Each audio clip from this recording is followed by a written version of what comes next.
So here is a Western Electric 302. And this particular phone here is perfectly functional, just like all the other phones I have. And what I'm going to do is I'm going to convert the wiring and put a connection block on the end. When I originally got this phone, I did not have connection blocks. So here is a connection block, just so you can see here. And so what I did at the time was kind of make a makeshift homemade connection block. This very hacky thing in this package you see right here. And here is the original cloth cord, presumably from 1938, which is the date on this phone. And that comes into here, and I have the wires connected. What I did was I took an unused wall jack out of the wall. I cut the wires to it, and then I stripped the wires on the jack, and I stripped the wires on the cloth cord, and then I taped them together, basically. And then this is just a rounding because the whole setup is very fragile. And then that is basically what a connection block does. Now later I got an actual set of connection blocks and some Spade lug tips, which you can see here. And I actually did the job properly, this time with a different phone. I did that with this green Western Electric 500 that you see right here. And here is the connection block set up on that. And you can see it looks much nicer than the setup with the 302. What I have here is modular cord plugs into the connection block, and then the original cord goes into the connection block. So I've gone ahead now and taken off the cover so you can see what it looks like inside. And it's a very simple setup. You have the cord plugging into the modular jack on the connection block, and then you have Spade lugs on each of the wires, tip, ring, ground, and I forget what the fourth wire is called, but I believe that's a black one. But anyways, I have the wires. I didn't actually have to strip these wires. All I had to do is get them individually out of this tinsel wiring here, because this is about a 30-foot cord here. So this is actually built extra strong. And so I had to get all that out of the way. And I actually did this with scissors, not using professional tools. But then I crimped the Spade lugs onto the ends of the wires, and then I screwed them into the terminals here. And then those are wired to the jack. So this is the proper way of converting this hardwire cord and then having it so that you can plug a modular jack into it while still keeping the original cord. So here I'm keeping the original cord, but I can still have the convenience of being able to use it essentially like a modular phone. And so that is what I'm going to do with the Western Electric 302. I'm going to put one of these on it. And the setup that I have is basically like this, but it's not a professional job, it's a homemade job. And so it's prone to not working all the time. So if I pick this up right now, so right now this phone is working. Maybe you can hear dial tone. It's very faint, but maybe you heard that. But you probably also heard some static, which was louder, and that's because of the quality of this connection here. With the properly done connection block for this 500, everything's screwed in. It's a very solidly made connection there when I convert the hardwired cord to the modular right there. But with this, I literally have some wires stripped that are connected with Scotch tape.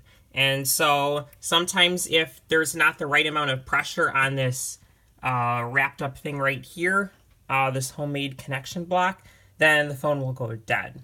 So, but right now I can call another phone. I'll actually bring this over here so I can use that for testing.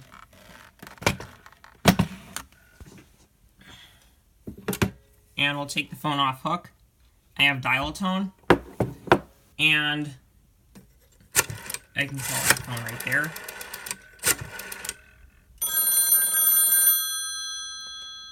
And if this phone sounds quiet, that's because it is. It's set to its very softest setting, and this phone is actually much softer than all my other phones. So it's dialing out properly. And we can call the phone too.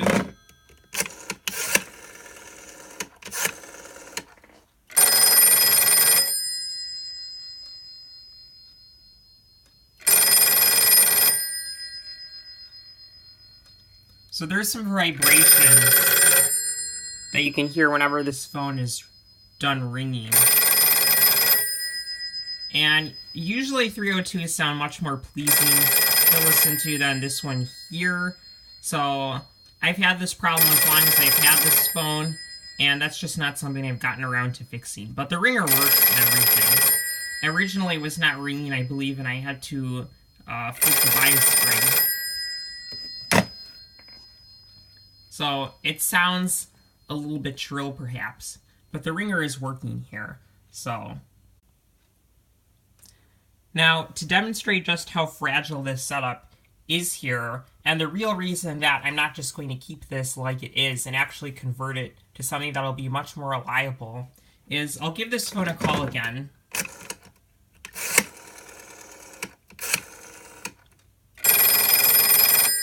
And so right now it's ringing. So the way that this is positioned right now, it's working. But if I were to, you know, move this perhaps, maybe flip it over,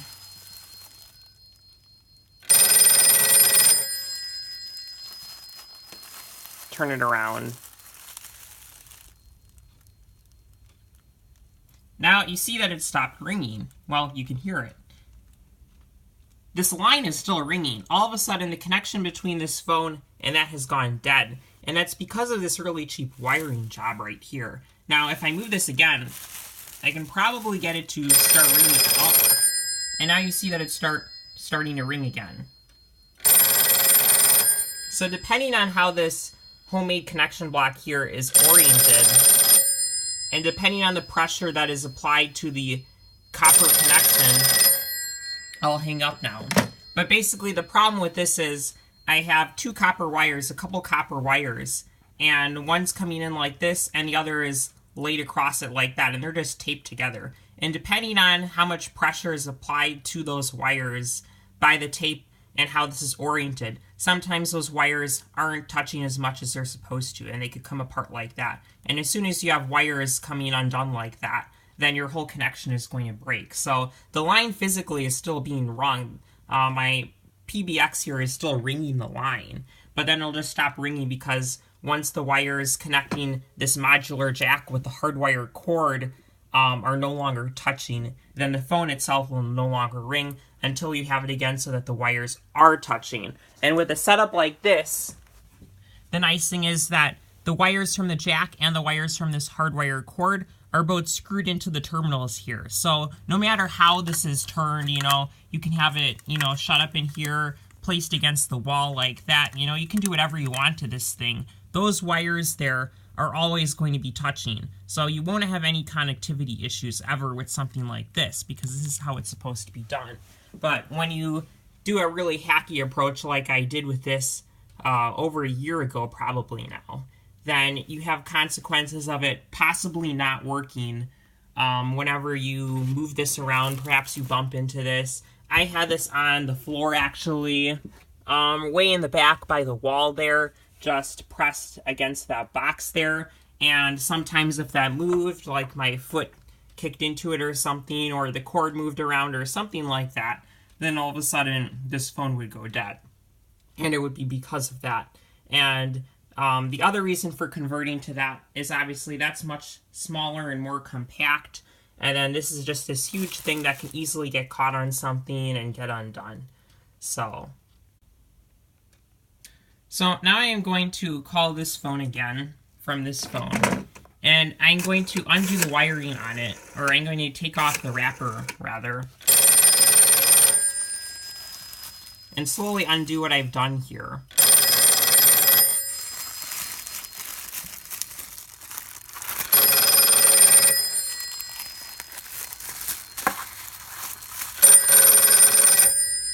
So you can hear the connection went out for a split second there. And it stopped again there.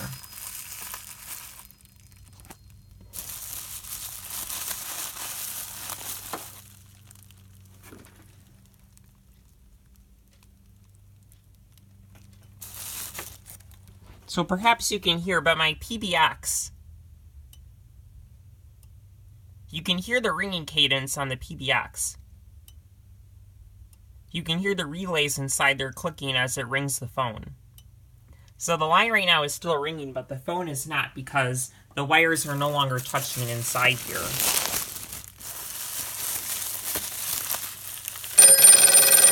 And just like that, it started ringing again.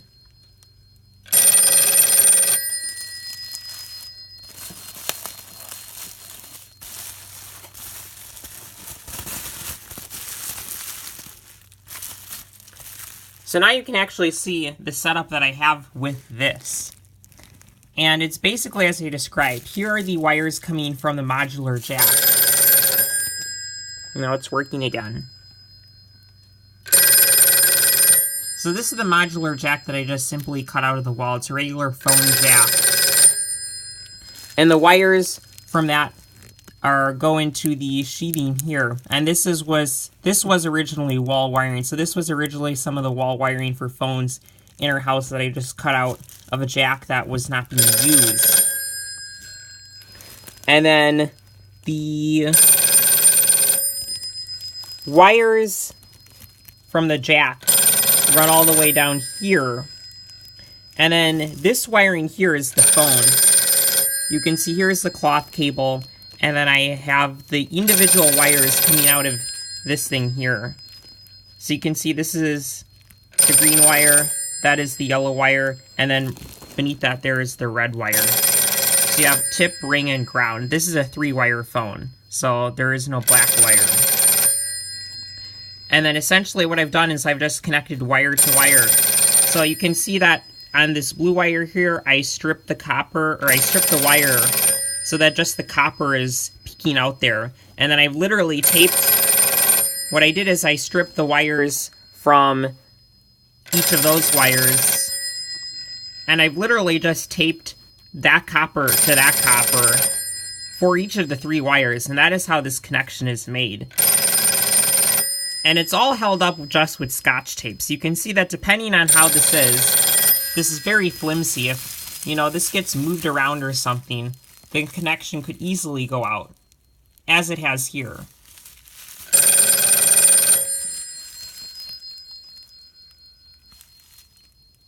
So if I hold this up, it doesn't work. And it appears as soon as I set this down. So right now this has to be flat for it to work.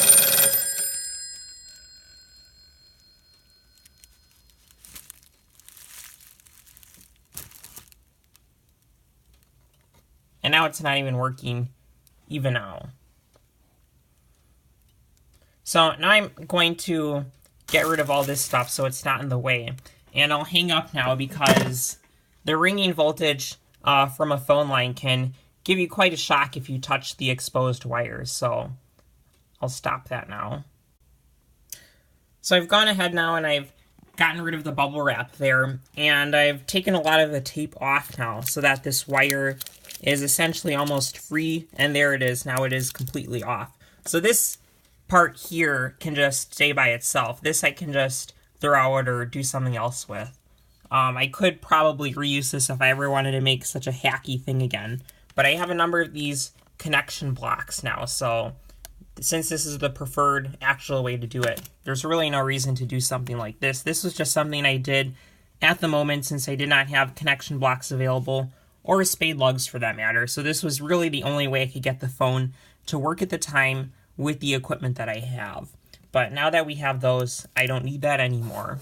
So I can get that out of the way. And then here is the wiring for the phone. You see there are just 3 wires.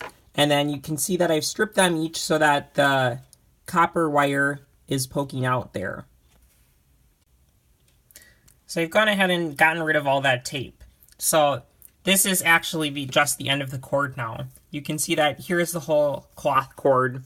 And then we have tip, ring, and ground. Again, this is a 3-wire phone. And in order to get the direct copper connection where I was, again with this, what I was doing was taping this copper wire to the corresponding copper wire that came out of the jack, taping the other wire to the corresponding wire on the jack, and then taping the 3rd wire to the corresponding wire. When you crimp Spade Lugs on, so here's what I'm going to do to get it to work with the connection block. So here I have a crimper, And what you do is you take the ends of each of the wires, you put them in here, and you use the crimper to actually crimp it. And then what you'll end up with is spade lugs on each of these wires, just like with the 500 phone that I showed you over there with the connection block. And then with those, you simply screw those into a connection block, and then you can just plug a modular cord into that, and you're up and running. So it's actually very easy, even if you've never done it before. The first time, I've only actually done this once before. Once you know what you're doing, it's actually a very easy process. Now, with the spade lugs, you don't need copper wire peeking out like this. You actually just need the tip of the wire, and what happens is when you crimp the spade lug onto the end of the wire, then essentially this pierces the wire inside, so it'll have electrical contact with the wire inside. You don't need the wires individually stripped so that you have copper peeking out like that. So the copper that's peeking out here can actually be cut off, because if you crimp the spade lugs onto the copper wires individually, then you'd have probably a very hacky sort of connection again. That's not how it was meant to be. You're supposed to crimp the spade lugs right onto the individual wires. So I'll go ahead and cut the copper wires that are peeking out off right now. So I've gone ahead and cut those little copper wires off right now, and I would just put those off to the side. And you probably want to give yourself a little bit of room when you do this, so you can just roll the cord back a little bit so that you have more of the individual wires exposed. So this is probably a good length. And the reason that you need a little bit of room here is potentially you could screw up, and once you crimp it, find it doesn't work, in which case you have to cut the wire and the spade lug off and start over and try again. And second of all, in the connection block here, the way that it works is you have one wire screwed in about here, another wire screwed in about here, and another wire screwed in about there. So you need some room for them to kind of twist around, going to their own individual screw inside the connection block. So you don't want just the cord coming up to here and then just a little bit peeking out there. You need to give yourself some room so that way it can fit inside the connection block, and that way you're not straining the individual wires. So again, here is the crimper that I'm going to use here. You can see there are a variety of settings, and I have the packaging for it here, and there is a helpful chart on it that shows you which ones you should be using. So if you look at this, you'll see that number 3 says telephone spade lugs, 22 to 26 AWG wire. So number 3, you see something that looks very similar to the spade lugs we have here.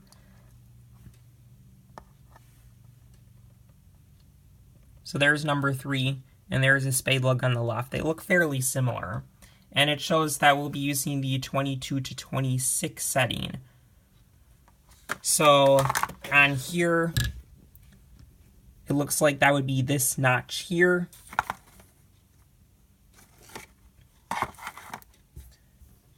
So essentially the spade lug will fit into here. We'll press down like that, and probably you want to hold it for a few seconds in order to make sure the connection is secure before releasing it. Otherwise, if the spade lugs are not crimped on fully, then you could have electrical problems again where all of the copper in here is not pierced, and then you have intermittent connection issues, or perhaps it's not properly piercing this at all. So you want to make sure you do a good job on that. Last time I was able to get the spade lugs on without really any issues. I only needed to use 3. I didn't screw up on any of them, so I was lucky that time. But that might not necessarily be the case for you. So here is the green wire aligned with the spade lug just prior to crimping. You'll want to have the end of the wire just over where the little folds are. That'll eventually get pressed down and pierce the wire. And that way when you crimp it, you can have electrical contact and have contact between the spade lug and the copper wires inside the screen wire here. And then here is the spade lug sitting in the crimper. And you can see that it just fits very nicely into the groove there. So you have the long side on this side, and then you have the little pointy things from the spade lug that will screw into the terminals on this side. And once you have the wire in there and you press down and hold for maybe 20 or 30 seconds and then release, you should have a properly terminated spade lug connection. So here you can see I have this green wire and the spade lug and the crimper all properly aligned for crimping. And I have everything inside the crimper, the green cable or the green wire, the spade lug there, and they're all inside the crimper in the proper notch. And now I am going to actually do the crimping. So now I have the crimper fully closed, and I'll just hold down for maybe 20 or 30 seconds just to make sure I have a good spade lug connection there.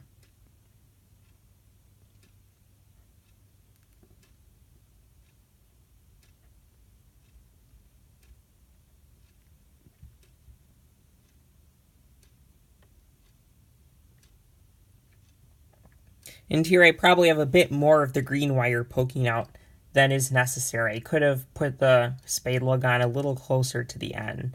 That's a little too much wire there, actually.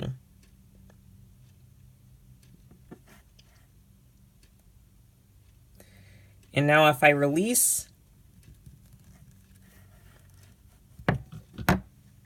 and take this out, so it's kind of stuck in there, actually.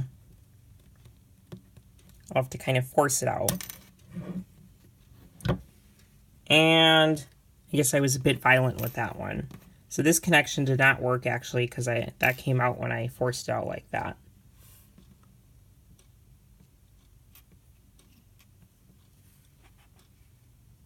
So this one here did not crimp, actually. But what you can see is there are several holes in the green wire, and it looks a little mutilated, which is what is supposed to happen.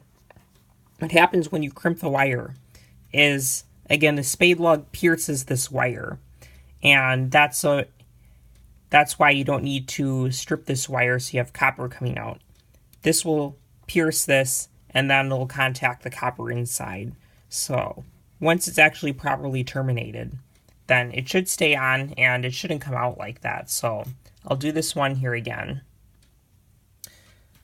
So I did the crimping a second time, and this was still not completely properly done. What should happen is this fold here and this fold here will fully enclose the green wire here and snap shut over it. So this one may also need to be redone, but you can see that it's not coming off. It's somehow crimped on there. So whether or not that will need to be redone, I will test later. I will crimp the other two first and come back to that one if necessary. So here is the second crimp on this yellow wire here. And like the job on the green wire, it's not fully done. Again, these should fold over and completely encase the yellow wire.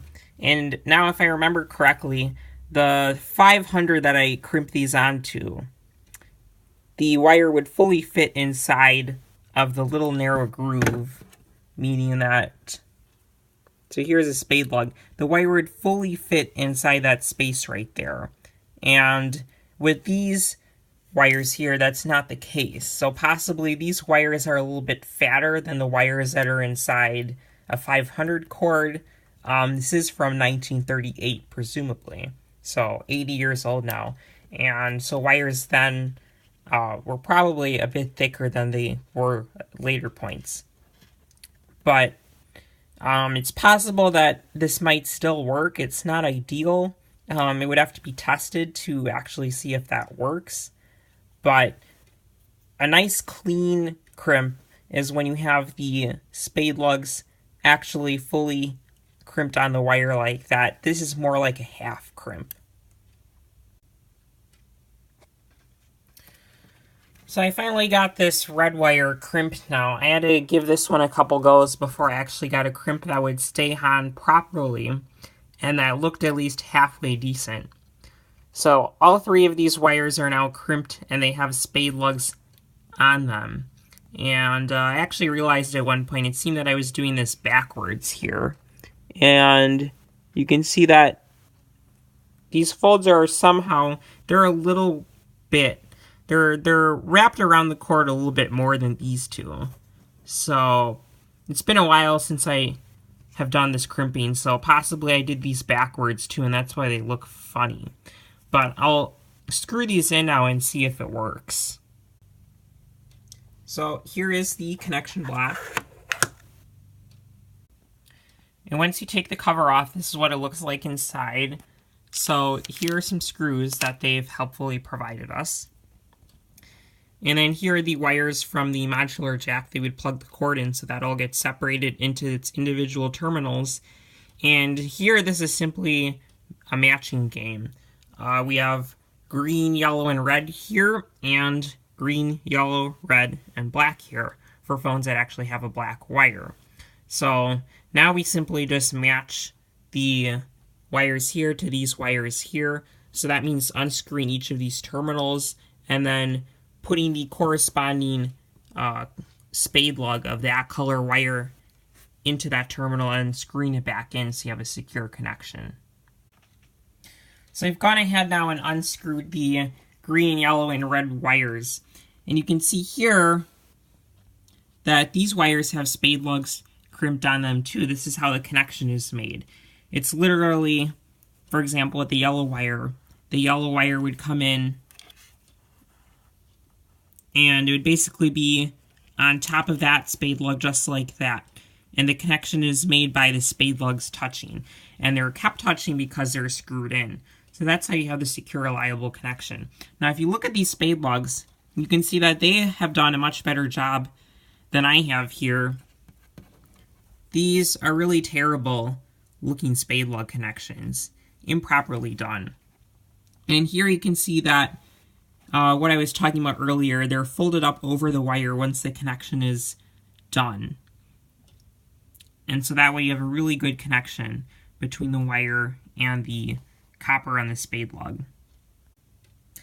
Now, since the modular jack is on this side, the wires for the phone come in on this side through the mouse hole here. Some people call it a mouse hole cover because once you put the cover on, it looks somewhat like a mouse hole, kind of like from Tom and Jerry. And this is the reason that you need some room here for the individual wires to be able to move freely independent of the other colored wires. Because the yellow wire needs to go here, green wire needs to go here, and the red wire needs to go here. And you need to be able to make the wires do that without forcing it. So having enough room is very important. So as I was screwing the green wire in, I have the red and the yellow wires screwed in. The spade lug for the green wire fell off. So I went ahead and just redid that now. And I did the other way now, so it looks a little bit better now. The spade lug is folded up somewhat over the wire. Not 100%, but it is mostly folded over. So this is probably a much better connection than it was before. So I believe I did that before with the red wire. So if I have everything screwed in and it doesn't work, what I'm going to look at first is the yellow wire, because that is the one that was probably done backwards. So I have everything screwed in now properly. I snuck the green wire under the yellow wire there, just in case I need to fiddle with the yellow wire more or re-crimp that. And so the red wires are connected, the green wires are connected, and the yellow wires are connected. So at this point, if we plug a modular cord into this now, And I can go ahead and unplug the cord from the original makeshift connection block I was using.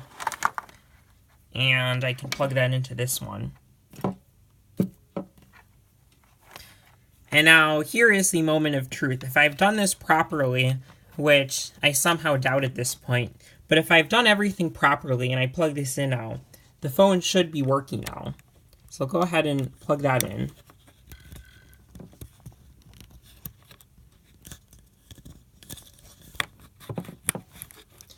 So that is snapped in there. And if I pick up the phone, I do have a dial tone. This time there is no static at all. So that'll put the dial tone will time out there. Let me pick up again.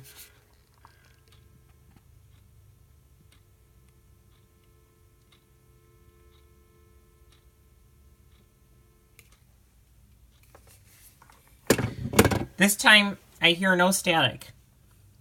So this is definitely an improvement from what I had before. This makeshift connection block here. Very hacky approach here. Somewhat hacky approach here. I really didn't do a great job with terminating the Spade Lugs. But the beauty about telephony is that it's very robust. I mean, it's very simple. It's literally just copper connections here. So even if you didn't do a 100% great job, you still could get basically a 100% good connection.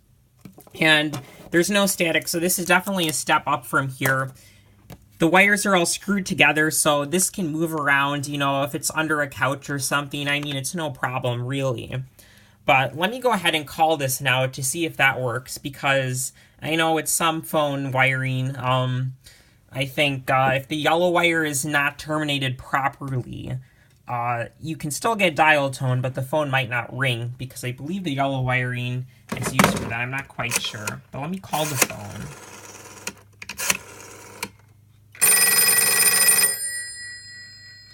And the phone is ringing. So that tells me everything, all three wires are connected properly. I didn't do the best job with my Spade Lug termination, but I did a good enough job that it works.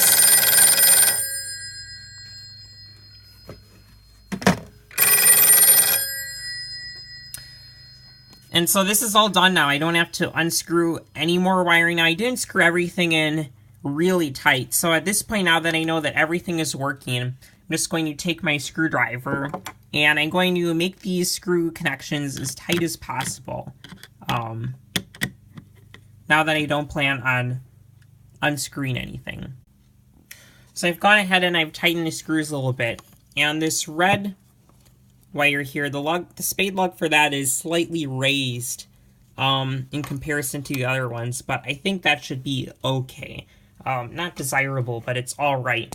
Now at this point, if you look at the job I have done on this wire here, this connection, you can see that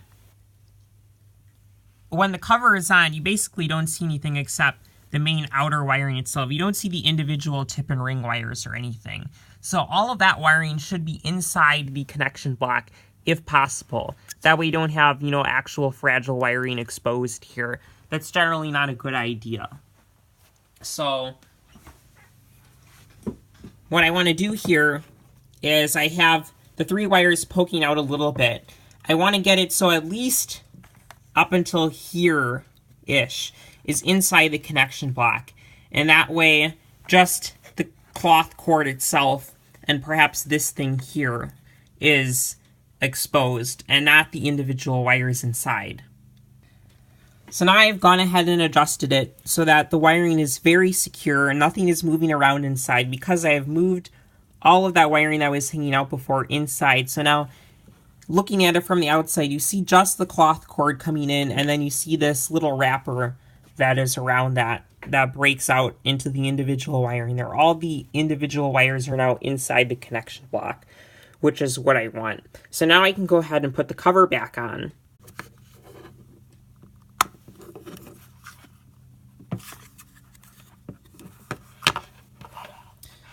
So now this is all done. The connection block has all the wires inside, basically. This is poking out a little bit here, but it's not too problematic as long as this isn't treated extremely rough. This should be fine. And then we can plug the modular cord back in. I had to unplug it so I could put the cover back on.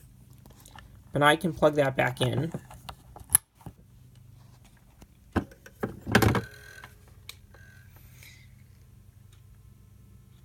And there is dial tone. It's always a good idea to check that everything is still working once you put the cover on. Possibly something could get moved around or disconnected once you put the cover on. So it's always a good idea to check. So now I will do a dialing out test. I will call this phone here.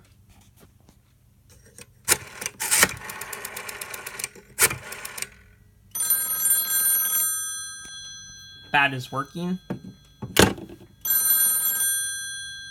And I will call that phone.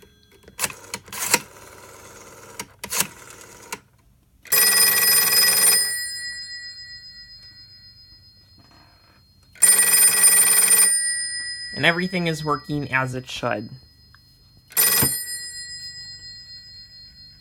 And I can talk. And I can do another test here. So what I can do now is call this speakerphone here, and I can use the speakerphone function to test how the quality is coming out in terms of when I talk into it. So I can just dial operator for that.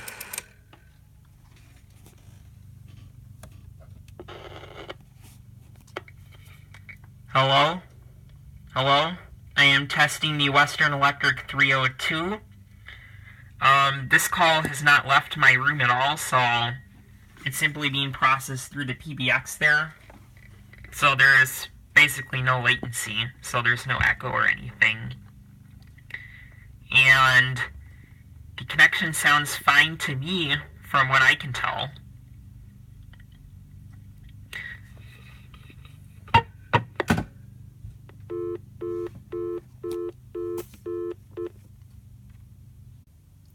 And now I will just do one final test.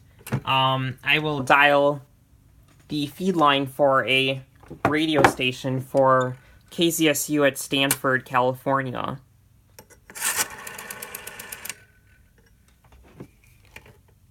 And now I have dial tone for my ATA.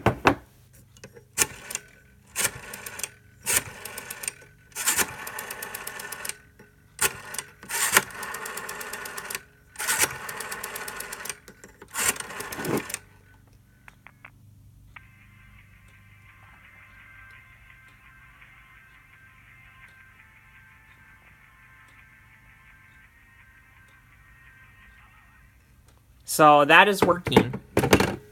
And I'll hang up now because potentially there are issues with copyright if too much music gets in the video. But earpiece is working, microphone is working, dialing out works, and ringing works. So everything is working as it should. And just like that, I have converted from this makeshift connection block here to an actual connection block that is much more reliable.